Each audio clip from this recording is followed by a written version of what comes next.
পদ্মা সেতুর পিলার তৈরিতে বাংলাদেশের বিশ্ব রেকর্ড। প্রথম কোন সেতুতে ব্যবহার হলো 120 মিটার লম্বা পাইল। শত বছর টিকে থাকতে শক্তি বাড়াবে গ্রাউটিং প্রযুক্তি। দেখছিলেন বিশেষ শিরোনাম। দুপুরের সময় সঙ্গে আছে আমি ইমদাদুল হক। এবার অন্যান্য শীর্ষ সংবাদ। বঙ্গবন্ধুর ভাস্কর্য ভাঙার প্রতিবাদে সারা দেশে প্রশাসনের সব পর্যায়ের কর্মকর্তাদের মানববন্ধন ও সমাবেশ। যে কোনো নৈরাজ্য রুখে দেওয়ার প্রত্যয়। হল বন্ধ রেখে ঢাকা বিশ্ববিদ্যালয়ে অনার্স মাস্টার্স পরীক্ষা নেয়ার সিদ্ধান্তে উৎকণ্ঠায় 15,000 শিক্ষার্থী। নিয়োগ পরীক্ষায় অংশ নেয়ার সুযোগ দিতে এই পদক্ষেপ দাবি কর্তৃপক্ষের। সবকিছু খোলা থাকলেও বইমেলা বন্ধ বা ভার্চুয়াল আয়োজনের প্রশ্নে ক্ষোভ লেখক প্রকাশকদের। প্রস্তুত দায়িত্ব নিতেও আনুষ্ঠানিকভাবে জানা যাবে কাল। অমর 21 বইমেলার বিকল্প কোনো ভার্চুয়াল বইমেলা হতে পারে না। বইমেলা স্থগিত করা হয়েছে এবং এই ভার্চুয়ালি হবে না অন্য কোনোভাবে হয় কিনা সেটা পরে সিদ্ধান্ত হবে। পৌষ না আসতেই উত্তরের জনপদে শীতের দাপট। রাজধানীতে সূর্যের দেখা মেলা ভার। হাসপাতালগুলোতে পাল্লা দিয়ে বাড়ছে রোগীর সংখ্যা।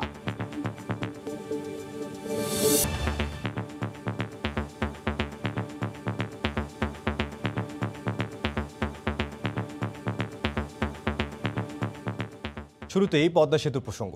শুধু সেতুর সবগুলো স্প্যান দৃশ্যমান করার সাফল্য নয়, পদ্মা সেতুর পিলারগুলো তৈরিতেও বিশ্ব রেকর্ড গড়েছে বাংলাদেশ। এর আগে বিশ্বের আর কোনো সেতুতে ব্যবহার করা হয়নি 120 মিটার লম্বা পাইল।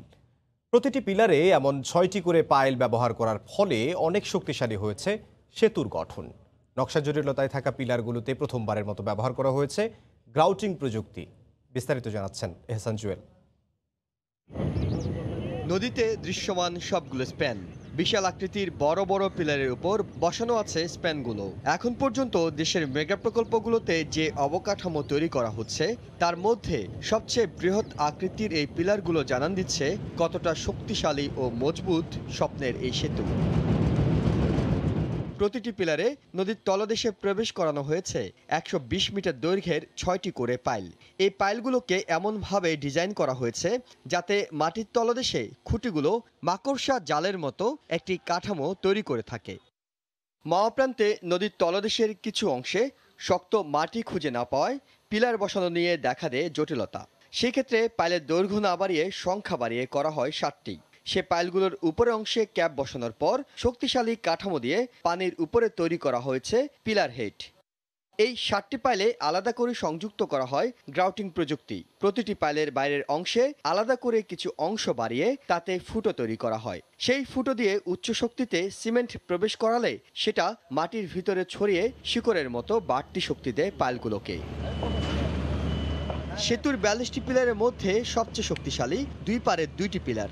নদীতে থাকা পিলারগুলোতে যেখানে 6 থেকে 7টি করে খুঁটি বসানো হয়েছে সেখানে এই 2টি পিলারের নিচে বসানো হয়েছে 16টি করে। পদ্মা সেতুর কার্যকাল ধরা হয়েছে 100 বছর। আন্তর্জাতিক মান বজায় রেখে এমনভাবে কাজ করা হচ্ছে যে এই সময়টায় সেতুর কোথাও কোনো হাত দিতে হবে না। প্রকল্প কর্তৃপক্ষের প্রত্যাশা, সঠিক রক্ষণাবেক্ষণ নিশ্চিত করা গেলে এই সময়ের পরেও আরও অনেক বছর সেবা পাওয়া যাবে দেশের ইতিহাসে নির্মিত সবচেয়ে বড় এই সেতু থেকে। এহসান জুয়েল, সময় সংবাদ, জাজিরা, শরীয়তপুর। এবার অন্যান্য প্রসঙ্গ। বঙ্গবন্ধুর ভাস্কর্য ভাঙার প্রতিবাদে সারা দেশে সব পর্যায়ে সরকারি কর্মকর্তাদের সমাবেশ অনুষ্ঠিত হয়েছে। জাতির পিতার সম্মান অক্ষুণ্ণ রাখতে ষড়যন্ত্র মোকাবেলার প্রত্যয় ব্যক্ত করেন তারা। সকালে রাজধানীর বঙ্গবন্ধু আন্তর্জাতিক সম্মেলন কেন্দ্র বিআইসিসি মিলনায়তনে সম্মিলিতভাবে প্রতিবাদ সমাবেশ অনুষ্ঠিত হয়। বঙ্গবন্ধুর ভাস্কর্য নির্মাণের বিরোধিতা এবং কুষ্টিয়ায় ভাস্কর্য ভাঙচুরের প্রতিবাদে এবার সামিল সরকারি কর্মকর্তারা। শনিবার রাজধানীর বঙ্গবন্ধু আন্তর্জাতিক সম্মেলন কেন্দ্রে প্রতিবাদ সমাবেশ করেন সরকারি কর্মকর্তারা। কর্মসূচিতে ঢাকার বাইরে থেকেও যোগ দেন অনেক কর্মকর্তা। প্রতিবাদ সমাবেশে বঙ্গবন্ধুর ভাস্কর্য নির্মাণ বিরোধিতায় ক্ষোভ প্রকাশ করে কর্মকর্তারা বলেন, স্বাধীনতা বিরোধী অপশক্তি তাদের ষড়যন্ত্র এখনও অব্যাহত রেখেছে। যারা বঙ্গবন্ধুর ভাস্কর্যের অবমাননা করেছে তাদের দৃষ্টান্তমূলক শাস্তির দাবি জানান তারা। বঙ্গবন্ধুর উপরে কোনরূপ আঘাত, কোনরূপ অপমান আমরা মেনে নেব না, আমরা সহ্য করব না। বঙ্গবন্ধুর ভাস্কর্যের যে উপরে যে ন্যাক্কারজনক হামলা করা হয়েছে রাতের অন্ধকারে, সেই পিশাচদের প্রতি আমাদের তীব্র ঘৃণা। রাষ্ট্রের বিরুদ্ধাচরণ করার দুঃসাহস দেখাবেন না। রাষ্ট্রের বিরুদ্ধাচরণ মানে হচ্ছে 18 কোটি মানুষের বিরুদ্ধাচরণ। বঙ্গবন্ধুকে অবমাননা করা মানে বাংলাদেশের অস্তিত্বের উপর আঘাত করা বলেও মনে করেন অনেকে। যারা বঙ্গবন্ধুকে ভাস্কর্যকে ভেঙে দিয়ে ধর্মের নামে যে ব্যাখ্যা দিচ্ছে, সরকারের কোনো সেবা পাওয়ার তাদের কোনো অধিকার নাই। ভাস্কর্যের প্রতি যখন আঘাত আনে তখন কিন্তু এই সংবিধানের প্রতি আঘাত আনে। ৭১-এর শকুনেরা বঙ্গবন্ধুকে আঘাত করার ধৃষ্টতা দেখিয়েছে। একটি বাঙালি থাকতেও আমরা এই অপমান সহ্য করব না। 10ই জানুয়ারি বঙ্গবন্ধু যখন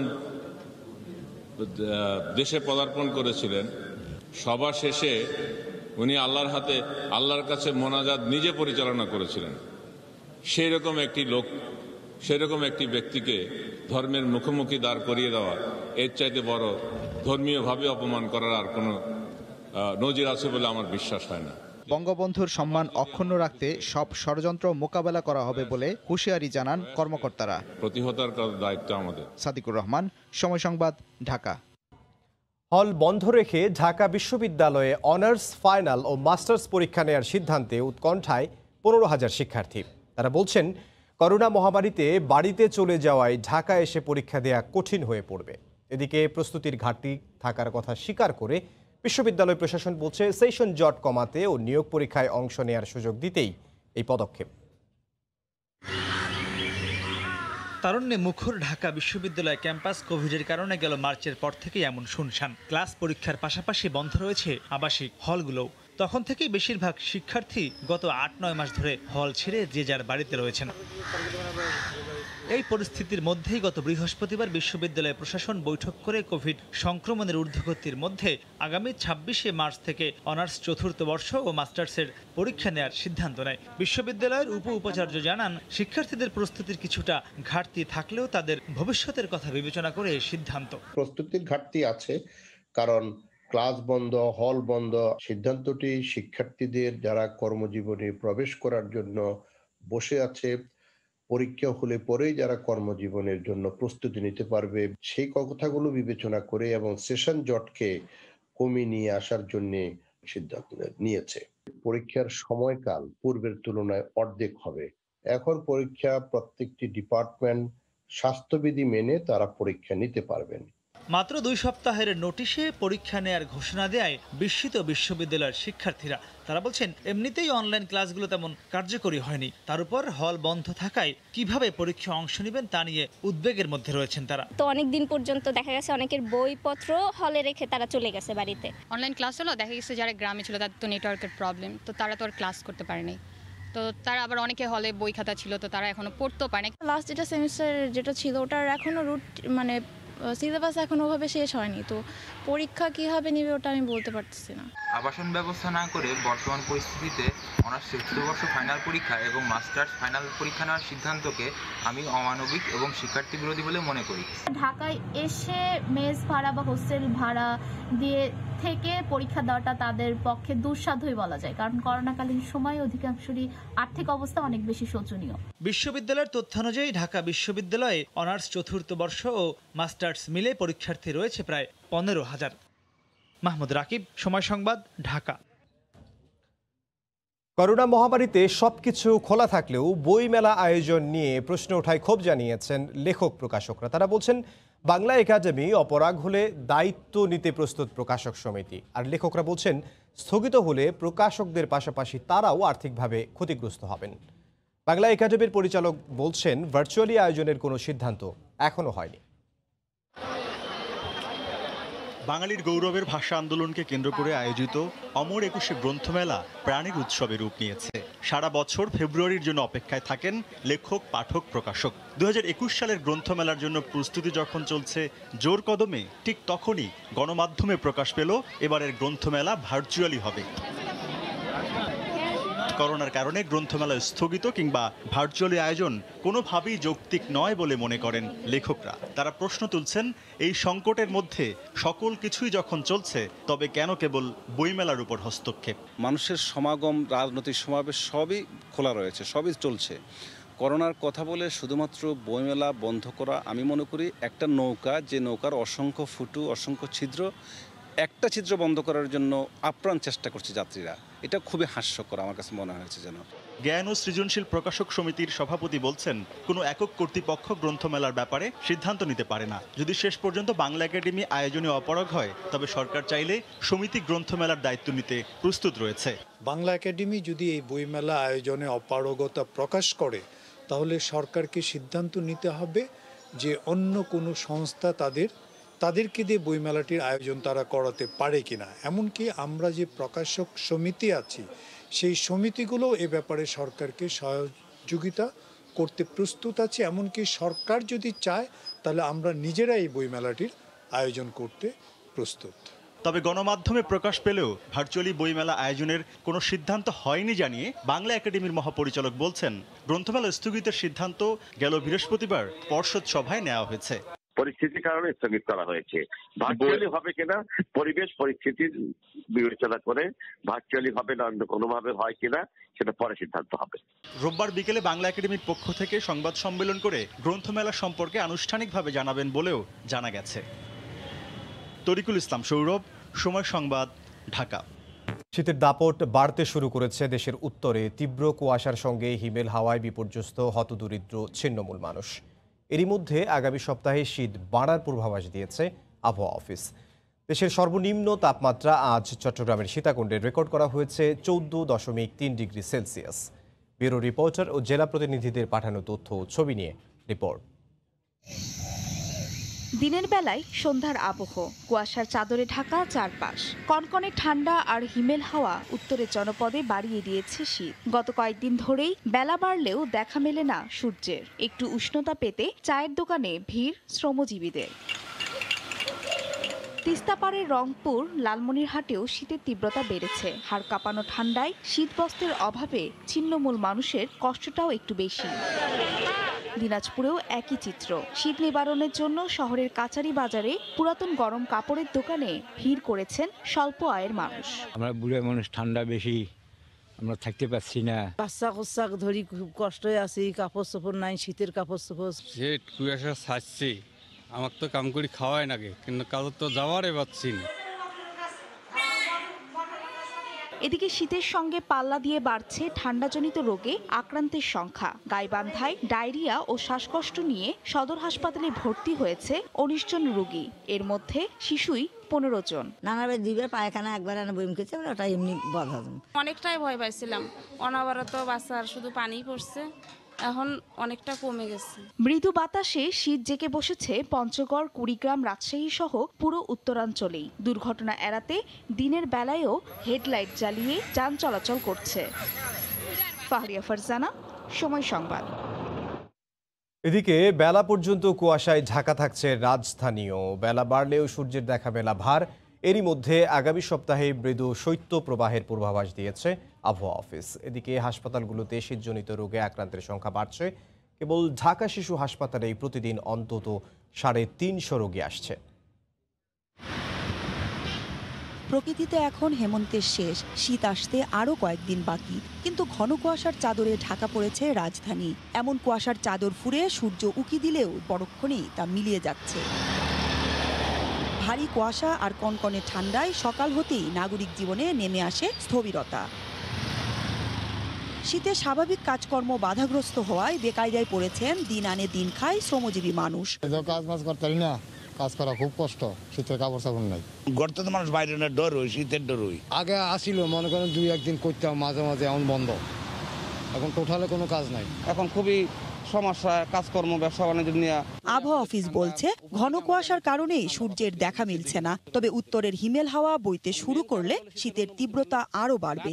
আগামী সপ্তাহেই শৈত্যপ্রবাহ শুরুর পূর্বাভাস দিয়েছে আবহাওয়া অফিস। আগামী 17-18 তারিখের পর থেকে সারা দেশে তাপমাত্রা আরো কমে যাওয়ার সম্ভাবনা আছে। বিশেষ করে রাজশাহী, রংপুর, দিনাজপুর, সৈয়দপুর এসব অঞ্চলে একটা মৃদু থেকে মাঝারি ধরনের শৈত্যপ্রবাহ একটা বয়ে যাওয়ার সম্ভাবনা আছে। এদিকে শীতে ঠান্ডাজনিত রোগে আক্রান্ত হচ্ছে শিশুসহ সব বয়সী মানুষ। ঢাকা শিশু হাসপাতালে গিয়ে দেখা যায় বহির্বিভাগে রোগীর চাপ বেড়েছে আগের তুলনায় 150 থেকে 200। বাচ্চার অনেক দিনই পাতলা পায়খানা ঠিক হচ্ছিল না, এই জন্য এই হসপিটালে এসে ভর্তি করাচ্ছিলাম। 4 দিন হয়েছে, এবং পেট ব্যথা, অস্বাভাবিক কান্নাটা কেমন যেন অস্বাভাবিক হচ্ছে। নিঃশ্বাস ফেলাইতে কষ্ট হয়, দুধ খেতে চাইলে বেশি ক্লান্ত হয়ে যায়। শীতের প্রকোপটা একটু বাড়ছে এবং আমরা যদি আগে দেখতাম আমরা আউটডোরে 100 থেকে 150টা রোগী, এখন সেটা বেড়ে গিয়ে 350 থেকে 400টার মতো আসছে 24 ঘন্টার মধ্যে। করোনা মহামারীর এই সময়টায় শিশুকে জ্বর, ঠান্ডা, কাশি সহ শীতজনিত রোগ থেকে বাঁচাতে অভিভাবকদের বাড়তি সতর্ক হওয়ার পরামর্শ চিকিৎসকদের। মৌসুম ইসলাম, সময় সংবাদ, ঢাকা। এ বিষয়ে সবশেষ খবর জানাতে এই মুহূর্তে সোহরাওয়ার্দী হাসপাতালে আছেন সহকর্মী মৌসুমী ইসলাম। সরাসরি যাব তার কাছে। মৌসুমী, ইমদাদ, সকাল থেকেই কিন্তু ঘন কুয়াশার চাদরে ঢাকা রয়েছে রাজধানী। যদিও সকাল 11টার দিকে কিছু সময়ের জন্য সূর্যের দেখা মিলেছে, সেটি কিন্তু পরক্ষণেই মিলিয়ে যায়। এখন 2:15 বাজে। এই 2:15টার সময়ও কিন্তু ভর দুপুরেও কিন্তু ঘন কুয়াশার চাদরে এই রাজধানী ঢাকা রয়েছে। তো এই শীতের কারণে, শীতের তীব্রতার কারণে কিন্তু শীতজনিত বিভিন্ন রোগ ব্যাধিতে আক্রান্ত হয়ে কিন্তু রাজধানীর হাসপাতালগুলোতে রোগীরা আসছেন। আমি এই মুহূর্তে শহীদ সোহরাওয়ার্দী মেডিকেল কলেজ হাসপাতালে আছি। এখানে যারা চিকিৎসক আছেন তাদের সাথে কথা বলেছি। তারা যেটি বলছেন যে আগের তুলনায় রোগীর চাপ বহুগুণ বেড়েছে এবং এই হাসপাতালটিতে কিন্তু কোভিড রোগী সহ নন কোভিড রোগীদের চিকিৎসা দেওয়া হয়। অর্থাৎ কোভিড, নন কোভিড দুই ধরনের রোগীরই কিন্তু এই হাসপাতালে চিকিৎসা চলে। চিকিৎসকরা বলছেন যে এখানে 100 শয্যা বিশিষ্ট কোভিডের যে সিট রয়েছে সেটি কিন্তু ভরে 107 জন, এই মুহূর্তে আজকে 107 জন রোগী ভর্তি আছেন এবং প্রতিদিন তাদেরকে বহির্বিভাগ এবং সব মিলে তাদেরকে প্রায় 200 কোভিড টেস্ট করতে হয়, যেটি মাঝে যখন করোনা কিছুটা স্থিমিত আকারে ছিল তখন 50 থেকে 60 জন রোগী ছিল। সেটির সংখ্যা কিন্তু যত শয্যা আছে তার চেয়েও কিন্তু বেশি এখন এই মুহূর্তে রয়েছে। এছাড়া সব মিলিয়ে কোভিড, নন কোভিড মিলিয়ে কিন্তু এখন এই হাসপাতালে গড়ে প্রতিদিন 1250-র উপর রোগী এখানে চিকিৎসা নিয়ে থাকেন। তো সেটি তারা বলছেন যে যেখানে আগে 600 থেকে 800 রোগীর চিকিৎসা নিত, সেখানে এখানে 1250-র উপর রোগীর চিকিৎসা নিচ্ছে। গতকাল এখানে 1261 জন রোগী এই বহির্বিভাগ থেকে চিকিৎসা নিয়েছে, শহীদ সোহরাওয়ার্দী মেডিকেল কলেজ হাসপাতালের বহির্বিভাগ থেকে। তো চিকিৎসকরা বলছেন যে 1/3 রোগীর চাপই কিন্তু বেড়েছে এবং এই হাসপাতালে কিন্তু শিশু বিভাগও রয়েছে। শিশু বিভাগও কিন্তু দ্বিগুণ রোগীর চাপ বেড়েছে বলে চিকিৎসকরা আমাদেরকে জানিয়েছেন। তো সব মিলিয়ে বলা চলে যে গত কয়েকদিন ধরে তারা বলছেন যে 15 তারিখের পর থেকে, নভেম্বরের 15 তারিখের পর থেকে রোগীর চাপ কিন্তু বহু গুণ বেড়েছে।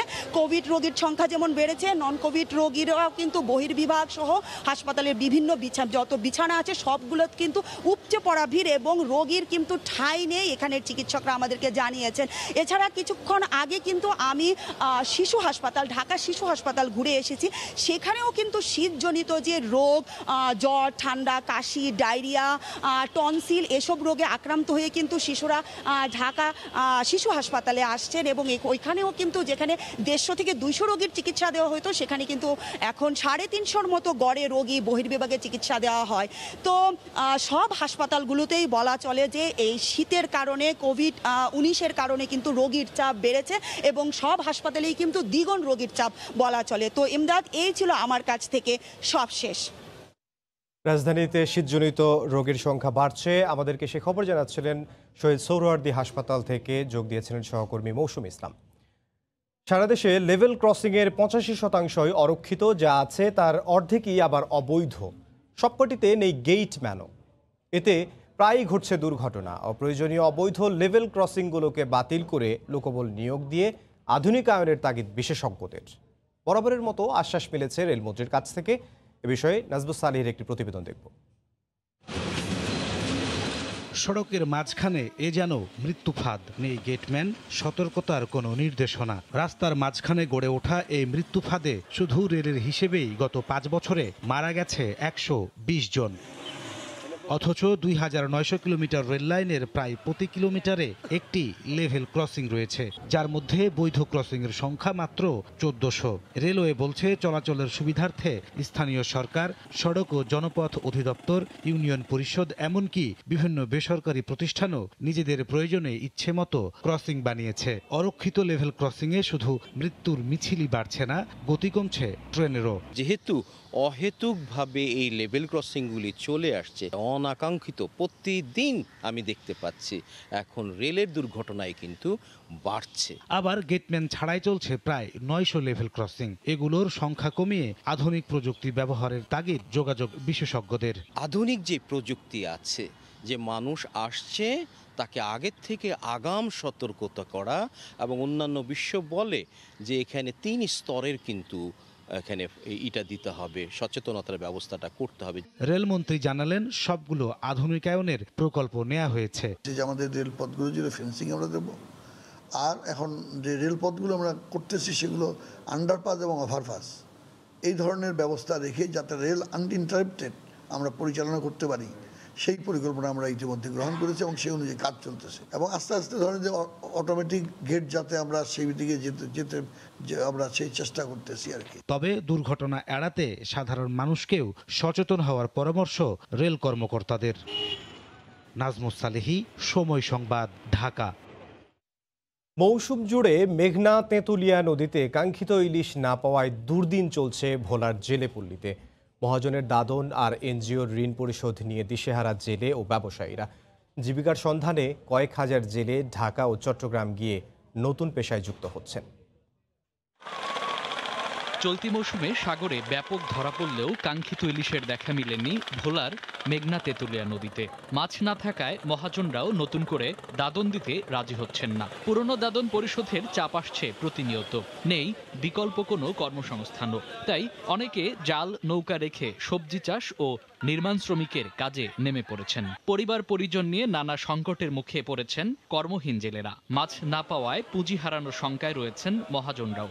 কিস্তির থেকে টাকা লইছি, কিস্তির টাকাও পরিশোধ করতে পারি না। আমাদের যে পরিমাণ টাকা ইনভেস্ট করা যায় জেলেদের কাছে, তাতে শতকরা 10% মাছ ঘাটে আসে। কর্মসংকটে থাকা জেলেদেরকে টিকিয়ে রাখতে সহজ শর্তে ঋণের দাবি জেলে সমিতির এই নেতার। বিভিন্ন ব্যাংকের থেকে অল্প সুদে যদি ঋণ দেওয়া হয়, তাই জেলেরা পুনরায় এই ব্যবসায় জড়িত হতে পারে। এই অবস্থায় বেকার জেলেদের প্রশিক্ষণের মাধ্যমে বিকল্প কর্মসংস্থান ও ইলিশ উন্নয়নে প্রকল্প গ্রহণের কথা জানান জেলার মৎস্য কর্মকর্তা। ইলিশ উন্নয়ন প্রকল্প নামে একটি প্রকল্প পাস হয়েছে, এর মাধ্যমে জেলেদের বিকল্প কর্মসংস্থান প্রশিক্ষণগুলোর ব্যবস্থা রাখা হয়েছে। জেলার 1,35,000 নিবন্ধিত জেলের মধ্যে প্রায় 20,000 এই মৌসুমে কর্মসংস্থানের জন্য ঢাকা চট্টগ্রাম স্থানান্তরিত হয়েছেন।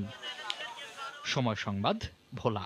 বাংলাদেশে ফাঁকি দেয়া করের পরিমাণ বছরে 1 লাখ কোটি টাকার বেশি।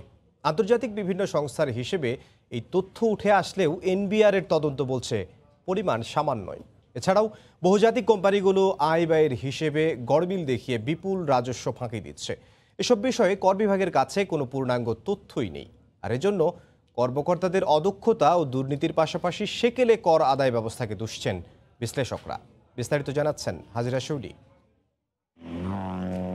ঢাকার রাস্তায় বিলাসবহুল গাড়ির দাপট এবং সুরম্য ভবন বলে দেয় টাকার পাহাড় গড়েছেন অনেকে। কর ফাঁকি দিয়ে প্রভাবশালীরা নামে বেনামে জমি, ফ্ল্যাট, গাড়ি ও সঞ্চয়পত্র কিনলেও প্রকৃত হিসাব লুকিয়ে আমদানি পণ্যের মূল্য কম দেখিয়ে এবং ট্রান্সফার প্রাইসিং সহ নানাভাবে দেওয়া হচ্ছে রাজস্ব ফাঁকি। মাল্টি ন্যাশনাল কোম্পানিগুলো হেডকোয়ার্টারে অনেক টাকা নিয়ে যায়, ট্রান্সফার প্রাইসিং মেকানিজম বলে।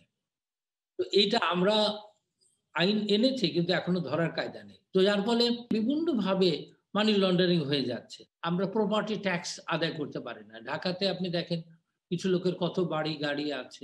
অর্থনীতিবিদরা বলছেন দুর্নীতি, অদক্ষতা, প্রশাসনিক ও আইনি দুর্বলতার পাশাপাশি অটোমেশন না হওয়ায় জিডিপির প্রায় 10% কর আদায় হচ্ছে না। আমাদের অনাদায়ী পরিমাণ হচ্ছে জিডিপির প্রায় 10% মতো, অর্থাৎ দ্বিগুণেরও বেশি আমরা কালেক্ট করতে পারতাম যদি আমাদের এই ফাঁকিগুলো আমরা নীতিগতভাবে, প্রশাসনিকভাবে এবং অটোমেশনের মাধ্যমে আমরা এই সমস্যাগুলো সমাধান করতে পারতাম।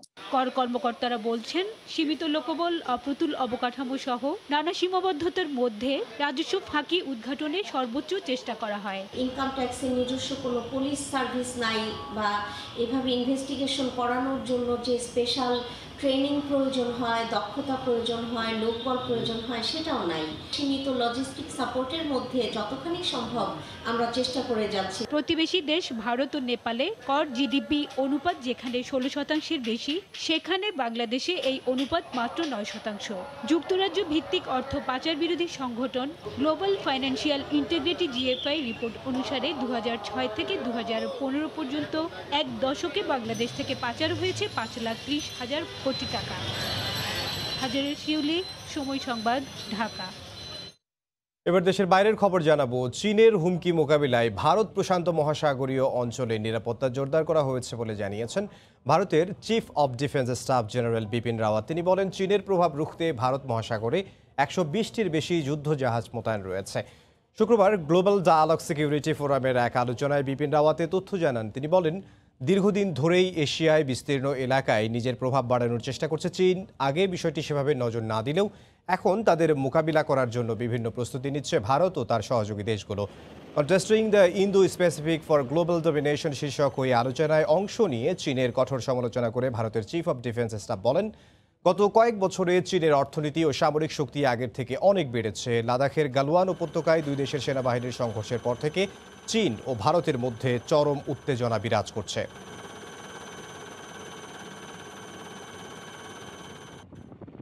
এবার সর্বোচ্চ আদালত সুপ্রিম কোর্ট থেকে নির্বাচন সংক্রান্ত কারচুপির অভিযোগ পুরোপুরি বন্ধের নির্দেশনা দেয়া হলো মার্কিন প্রেসিডেন্ট ডোনাল্ড ট্রাম্পকে।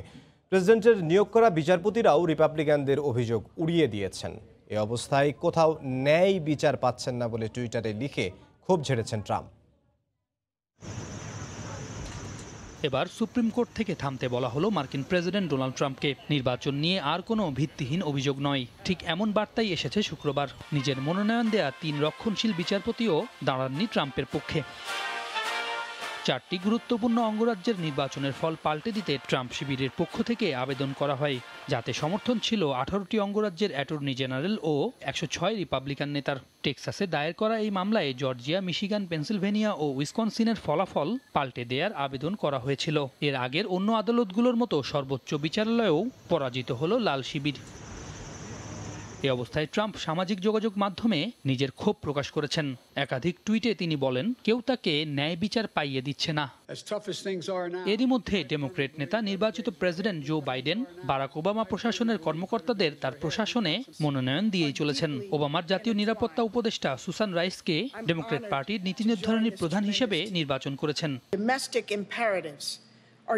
আধুনিক এ যুগে শক্তিশালী পররাষ্ট্র নীতিতে চলা, অর্থনীতি আর দেশের অভ্যন্তরীণ উন্নয়ন করাই আমার প্রধান লক্ষ্য। পেশাজীবী আর অভিবাসীদের সুরক্ষাও নিশ্চিত করতে চাই। কৃষি সহ আরো কয়েকটি পদ এদিন চূড়ান্ত করেন বাইডেন। সৈয়দ ইফতেখার, সময় সংবাদ। বেইজিংয়ের রাস্তায় চালকবিহীন গাড়ির পরীক্ষামূলক অনুমোদন দিয়েছে চীন। অনুমোদন পেলে জীবনযাত্রা আরো সহজ হবে বলে আশা করছেন সংশ্লিষ্টরা। দ্রুত সময়ে গন্তব্যে পৌঁছানোর পাশাপাশি নিরাপত্তা নিশ্চিত করার কথাও জানিয়েছেন তারা। বেইজিংয়ের রাস্তায় চালক ছাড়াই চলছে গাড়ি।